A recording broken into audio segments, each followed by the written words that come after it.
재미있는 돈 이야기 한번 오늘 해보도록 하겠습니다. 자, 제26회 농심배 한국이 우승을 했죠. 또 한번 신진서 구단의 멋진 끝내기로 한국이 우승을 했습니다. 선수들이랑 같이 찍은 거죠. 왼쪽에 설현준, 그리고 오른쪽에 박정환, 가운데 신진서 구단이 트로피를 들고 있고요. 또 많은 분들이 이 농심배 상금을 어떻게 배분하냐, 이거에 대해서 굉장히 궁금해 하시거든요. 왜냐면 항상 농심배는 한중일 5명의 선수가 한 팀이 돼서 시합을 하는데, 이번에만 보시더라도요, 한국 선수가 5명이 출전을 했어요. 근데 첫 번째 설현준 선수가 허재 선수랑 뒀는데 일단은 1승을 못 거두고 떨어졌습니다. 자, 그러면은 이 선수는 5억 상금에서 얼마를 가져가느냐. 그리고 그 다음에 이제 김명훈 선수가 나가서 무려 4연승을 했습니다. 오늘 제가 이따가 알려드릴 건데 김명훈 구단이 얼마나 가져가는지 조금 놀라실 수도 있어요. 자, 그리고 신민준 선수가 나갔는데 신민준 구단도 한 판을 못 이겼습니다. 그리고 떨어졌어요. 그 다음에 네 번째로 박정환 구단이 한 판을 이겼죠. 그리고 마지막으로 신진서 구단이 끝내기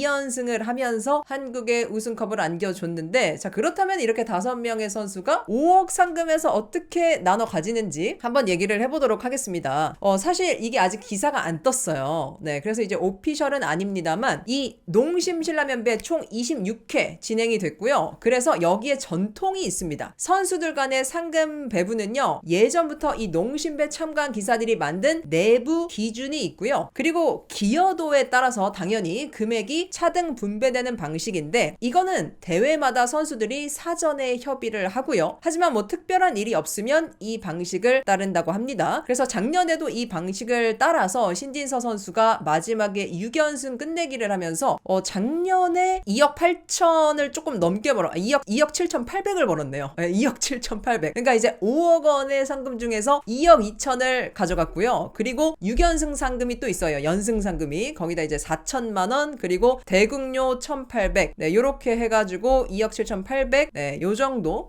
받아갔습니다. 이 농심배로. 그러니까 농심배로 최고로 상금을 많이 가져가 봤던 선수가 신진서 구단인 거예요. 왜냐면은 예전에 이창 구단이 농심배 그 수호신이잖아요. 레전드인데 그 농심배가 17회 때인가? 그때까지만 하더라도요, 상금이 2억밖에 안 됐어요. 우승해도 2억이니까 2억을 5명이서 뿜빠이 하면은 이거 얼마 안 되잖아요. 지금 그 다음에 5억으로 늘린 거예요. 뭐 인플레이션도 있고 뭐 여러 가지 있겠지만, 그래서 지금 농심배 상금이 가장 많습니다. 신진서 구단보다 더 많이 승리한 기사는 김명훈 구단입니다. 일단 4연승을 했기 때문에 굉장히 큰 기여를 했죠. 한국기원에서 이렇게 얘기를 했습니다. 일단 그 상금 배분 문제는 한국기원에서 관여할 문제가 아니다. 선수들이 상금 배분에 대해 논의한다. 다만 지난해 기준과 크게 달라지지 않을 것이라고 설명했습니다. 이게 이제 2024년 기사에 나왔던 거고요. 자, 지금부터 제가 말씀을 드릴게요. 한국 선수단 한번 볼게요. 한국 선수단 총 5명입니다. 자, 왼쪽부터 설현준, 박정환, 신진서, 그리고 신민준, 김명훈입니다. 자, 5억 원의 상금이 있잖아요. 여기서 70%, 즉 3억 5천만 원이죠. 이 3억 5천을 요 5명 선수가 똑같이 배분을 합니다. 그래서 출전 수당으로 출전하는 것 자체로 한 판도 못 이겨도 일단은 3억 5천만 원에서 5분의 1을 가져가는 거죠. 즉 7천만 원을 가져갑니다. 예스! 예, 7천만 원. 그리고 김명훈 구단이 4연승, 박정환 구단이 1승, 신진서 구단이 2승 이렇게 했거든요. 그래서 요 기여도를 좀 쳐줘가지고요, 이 선수들에게 추가로 또 상금이 주어지는데요. 자, 일단 5억 원의 70%를 나눴죠. 그러면은 30%가 남았습니다. 여기서 총 상금의 20%, 즉 1억 원은 승리수당이 돼요. 승리수당. 그러니까 지금 우리 선수들이 총 7승을 했습니다. 7승이면은 요거를 1억으로 제가 나눠봤더니 한 판당 1,428만 원이더라고요. 1,428만 원. 그래서 요거를 곱해보면은요, 요거 곱하기 김명훈 선수 같은 경우에 4판 이겼기 때문에 4를 곱하면은 5,714만 원. 그리고 박정환 구단이 한 판 이겼기 때문에 1,428만 원. 신진서 구단이 2판 이겼죠. 그래서 2,856만 원입니다. 요 승리수당으로 치면은 제일 많이 이긴 선수가 가장 많이 가져가는 거죠. 그래서 이번에는 신진서 구단이 끝내기를 했습니다만 김명훈 구단이 4판, 한 2배로 더 많이 이겼기 때문에 승리 수당으로 치면은 김명훈이 가장 많이 가져갔다. 무려 김명훈 선수가 5,714만 원을 가져갔어요. 자, 그러면은 김명훈 같은 경우에는 7천만 원, 그쵸? 7천만 원씩 나눈 거 거기에다가 이 승리 수당까지 가져가게 됩니다. 그러면은 나머지 10%가 남았어요, 여러분. 나머지 10%는 누가 가져갈까요? 이 5천만 원이죠. 나머지 10%가. 이거는 마지막 우승을 결정한 사람이 가져갑니다. 그러니까 즉 신진서 구단의 몫이라는 거죠. 자, 그렇게 해서 농심배 상금이 나눠지는데요. 자, 그렇다면은 신진서 구단이 이번에 얼마를 가져갔을까? 제가 한번 계산을 해봤습니다. 여러분 이거 들으시고 이게 합리적인지 어떤지 여러분께서 의견을 주시면 좋을 것 같아요. 자, 신진서 구단이 일단 우승 상금으로요 7천만 원, 요거는 이제 한 명씩 다 가져가는 거죠. 자, 7천만 원에다가 끝내기 했으니까요 5천만 원 끝내기 수당. 자, 상금의 10%죠. 신진서가 우승을 했으니까, 우승을 시켰으니까 5천만 원 주고, 그리고 2판을 이겼기 때문에 2,856. 요게 이제 승리 수당이 있고요. 그리고 나서 요게 다가 아닙니다. 대국료가 있어요. 그러니까 나가서 졌어요. 예를 들어 이제 설현준 선수 같은 경우에 한 판 두고 졌죠. 그래도 대국료를 받습니다. 대전료. 바둑판 앞에 앉아서 바둑을 뒀기 때문에 그게 300만 원이 있어요. 한 판당. 그러면은 신진서 구단이 600만 원이죠. 2판을 뒀으니까. 네, 요거를 다 더하면 신진서의 예상 상금 1억 5,456만 원입니다. 1억 5,456만 원. 아, 여기서 한국견이 안 가져가냐? 제가 이제 세금에 대해서 어느 정도 떼이는지도 잠시 뒤에 얘기해 드리도록 하겠습니다. 이게 신진서 구단이 2승밖에 못했잖아요. 4연승이 아니라 2승했기 때문에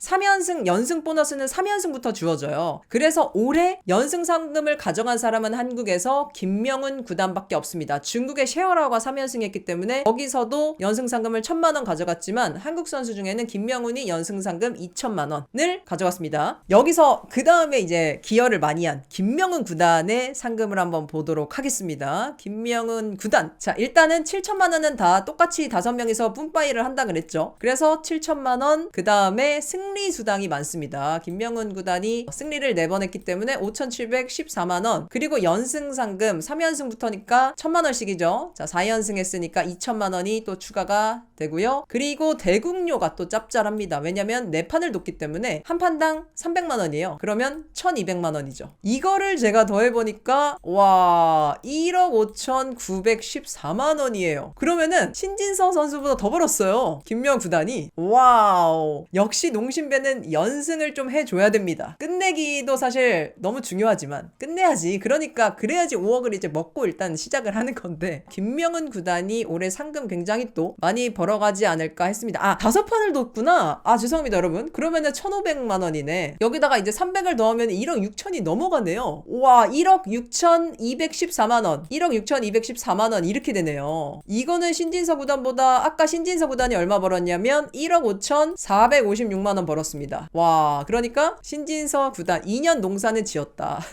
그러니까 신진서 구단보다 살짝 많이 가져갔습니다. 짭짤하게 아주 올해 농사 제대로 했습니다. 김명훈 구단. 자, 그러면 그 다음에 상금을 누가 많이 가져갔을까요? 당연히 한 판이라도 이긴 사람이 한 판도 못 이긴 선수보다는 더 많이 가져가야겠죠. 이거는 너무 당연한 얘기입니다. 자, 그래서 박정환 구단의 상금을 한번 살펴보겠습니다. 박정환 구단이 1승을 했어요. 그쵸? 1승을 거뒀고 1승을 시바노 도라마루 선수에게 일본 선수 마지막 주자를 꺾었습니다. 그리고 나서 중국의 리시아나 구단에게 통한의 역전패를 당했는데, 자, 그러면은 박정환의 상금 일단은 7천만 원 요거는 다 깔고 가는 거예요. 모두가 동등하게 나눴기 때문에 7천만 원 플러스, 그리고 박정환 승리수당 한 판 이겼으니까요 1,428만 원 요거 들어가고요. 그리고 대국료 2판을 뒀잖아요. 1승 1패 했으니까 600만 원입니다. 네, 요렇게 하면은 1억이 조금 안 돼요. 9,028만 원. 네, 요렇게 해서 상금 랭킹으로 보면은 5명의 선수 중에 3번째로 많이 가져갔습니다. 자, 9,028만 원 그래도 나쁘지 않아.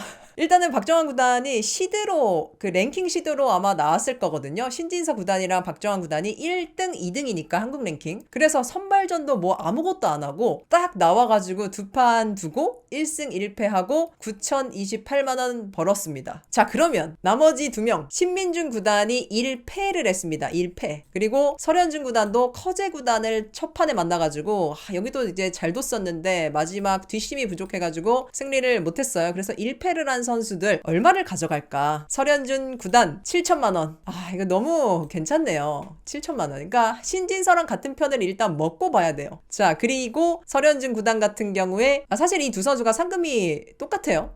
승리 수당을 가져갈 수가 없습니다. 왜냐면 한 판도 못 이겼기 때문에 승리 수당은 빵원. 그래서 그냥 우승 상금 나눈 거, 네, 70%에 5억에서 70% 3억 5천을 5명으로 나누니까 7천만원. 그 다음에 대국료 한 판 뒀으니까요 300만원. 그래서 총 7,300만원의 상금을 가져갈 수 있습니다. 일단은 농심배 그 지옥의 선발전이 진짜 한 뭐 5판은 이겨야 될 거예요. 그 지옥의 선발전은 뚫고 이 선발이 되면은 5판이 뭐야, 한 더 둬야 될 것 같은데, 되면은 일단 신진서랑 같은 편이고 농심배 우승을 한다 그러면 적어도 나가서 그냥 첫 판에 깨지더라도 7,300 상금을 가져갈 수 있습니다. 와, 진짜 이거는 개꿀이다 한마디로. 즉 7,300이면 웬만한 직장인 차장급 연봉 아닌가. 그게 이제 사실 그렇게 치면은 이게 진짜 괜찮죠 사실. 근데 문제는 이 선발전 요 자리에 들어가려면은요 한국의 바둑기사가 450명 정도 되거든요. 그러면은 랭킹 시드로 신진서랑 박정환이 한 자리씩 꿰고 있고 나머지 3자리밖에 없어요. 그러면은 한 450명 중에서 그 바늘구멍을 뚫고 선발전을 뚫고 3명이 선발이 된 겁니다. 그러니까 거기서를 일단 뚫어야 되는데 그게 사실 진짜 힘들죠. 제가 이제 마지막으로 정리를 해드릴게요. 자, 설현준이 7,300을 벌어갔고요. 그리고 박정환 구단이 9,028만원입니다. 자, 그리고 신진서 구단이 1억 5,426만원. 그 다음에 신민준 선수가 7,300. 그리고 가장 많은 상금을 가져가는 김명은 1억 6,214만원. 역시 농심배는 연승을 해야 제맛이지. 여기가 VIP예요 지금. 여기가 VIP입니다. 저는 이거 보고 좀 놀랐어요. 김명훈이 신진서보다 더 많이 벌었네? 이거 보고 뭐 큰 차이는 아닙니다. 한 800만원 정도? 그래도 그렇게 차이가 납니다. 자, 대박이죠, 여러분? 그래서 신진서가 근데 진짜 솔직히 설현준 선수랑 신민준 선수가 여러분이 막 욕을 많이 하시거든요? 왜냐면은 야, 한 판도 못 이겨가지고 야, 창피하다. 100만원만 가져가라. 야, 7,300을 가져가냐? 야, 신진서하고 김명훈이를 다 줘야지. 이런 말씀을 많이 하시는데 근데 이제 신진서 구단이 또 댓글에서 인성까지 갖췄는데 뭐라고 했지? 그 설현준 선수도 같이 이렇게 멘탈 케어해줘서 고맙고 그리고 농심배 마지막에 박정환 구단도 같이 연구를 해줘서 도움이 많이 됐다. 뭐 이런 이제 인터뷰까지 하면서 선수들을 챙기는 모습 이것까지 보여주는 아주 그냥 완벽한 신진서 구단입니다. 근데 이제 제가 이런 댓글을 봤어요. 진짜 축하받을 사람은 설현준이 하고 신민준이 하고 김명훈이다. 다른 곳에 수입도 그냥 그랬을 건데 짭짤하게 쩐이 생겼으니 설현준, 신민준, 김명훈 축하해. 근데 이분이 그걸 모르셨던 것 같아요. 김명훈 구단이 신진서 구단보다 상금을 많이 가져갈 수도 있다는 것을.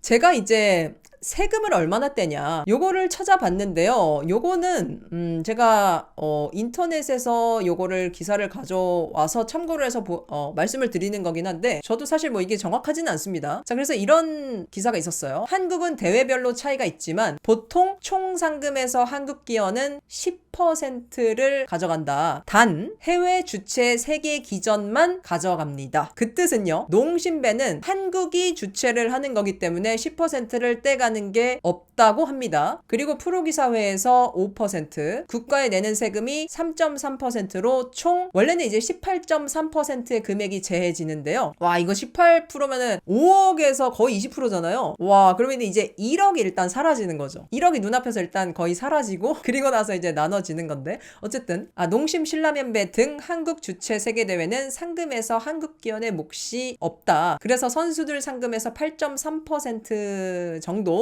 가져간다고 하는데 요게 이제 약간 옛날 기사여서 최근에는 또 어떻게 업데이트를 됐는지 모르겠습니다. 이런 말들이 많아요. 바둑기사는 개인 사업자니까 다 합쳐서 내년에 40% 이상 세율을 적용받을 듯. 바둑기사들이 개인 사업자이기 때문에요. 그 5월에 항상 그 세금을 내거든요. 그때 좀 이것보다 더 많이 뗄 것 같아요. 제 느낌상으로는. 그래서 건강보험료도 이게 어디 뭐 직장에서 해주는 게 아니기 때문에 진짜 이거 폭탄을 맞고 있을 겁니다. 이런 신진서 구단 같은 같은 경우에는 뭐 진짜 몇백 낼 수도 있을 것 같은데. 자, 그리고 여러분 진짜 충격적인 게 있어요. 이 선수가 누구죠? 딩하오 구단이죠. 딩하오 구단은 중국 선수 중에 한 명입니다. 중국 선수도 5명의 선수들이 있는데 제가 이거를 보고서 이래서 중국 선수들이 동기부여가 떨어지나? 그래서 바둑을 한국이 맨날 우승하나? 라는 생각을 또 좀 했었는데, 자, 한번 보면은요, 이게 좀 옛날 기사기는 해요. 2014년 기사인데 중국은 어떻게 나누는지 이게 나왔는데 정말 충격적입니다. 중국이 이때 당시에 우승을 했었어요. 스웨 구단이 박정환 구단에게 최종국을 승리하면서 중국을 우승시켰는데, 총 상금에서요, 중국 기원에 내는 금액을 제한 후에 나머지 상금에서 우승을 결정지은 선수가 60%를 가져옵니다. 이거 한국이랑 완전 다르죠. 그리고 나서 이제 40%를 4명의 선수가 나누는 거예요. 그래가지고 이제 5억의 상금이 있으면은 중국 기원이 얼마를 가져가냐? 무려 2억 5천을 가져갑니다. 2억 5천. 반을 그냥 댕강 해가지고 중국 기원한테 내야 돼요. 중국 기원이 일단은 5억 중에서 반을 떼고 나머지 2억 5천에서요, 우승을 결정지은 스웨 구단이 60%를 가져가요. 그러니까 1억 5천을 스웨가 땡기고요, 나머지 40%인 1억을 4명이서 가져가는 겁니다. 그러니까 2,500밖에 안 돼요. 와, 이러면은 이게 동기부여가 한국 기사들보다 훨씬 떨어질 수밖에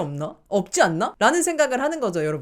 그러니까 내가 우승을 했는데, 한국은 예를 들어 한 판을 못 이겨도 우승을 해도 7,300씩 가져가잖아요, 적어도. 근데 중국은 일단 나가서 우승을 했는데도 2,500, 그리고 지금 보면은 마지막 끝내기 우승을 한 사람만이 60%를 가져가고, 그 전에 뭐 연승을 3연승을 했건 거기에 대해서 승리수당 하나도 안 쳐주는 거고, 농심에서 주는 승리 그 연승상금 있잖아요, 뭐 그것도 중국이 50% 가져갈 수도 있는데 1,000만 원에서 50% 떼가고 뭐 못 떼가고 해가지고 얼마 안 남을 것 같다 라는 생각이 듭니다. 그래서 어쨌든 중국 같은 경우에도 LG배 같은 경우도 상금의 50%를 중국에 내야 됩니다. 중국 기원에 내고요. 근데 심지어는 여러분, 이게 그 전에는 60%까지 떼갔다 그래요, 중국에서는. 근데 선수들의 지속적인 요구로 해서 너무 많이 떼간다, 그래도 아무리 공산당이어도요, 아무리 공산주의라 그래도 60%는 너무하잖아요. 적어도 반은 주세요 해서 요구를 계속하니까 50%까지 낮춰져서 지금 이때 당시만 하더라도 50% 일단은 떼간다고 합니다.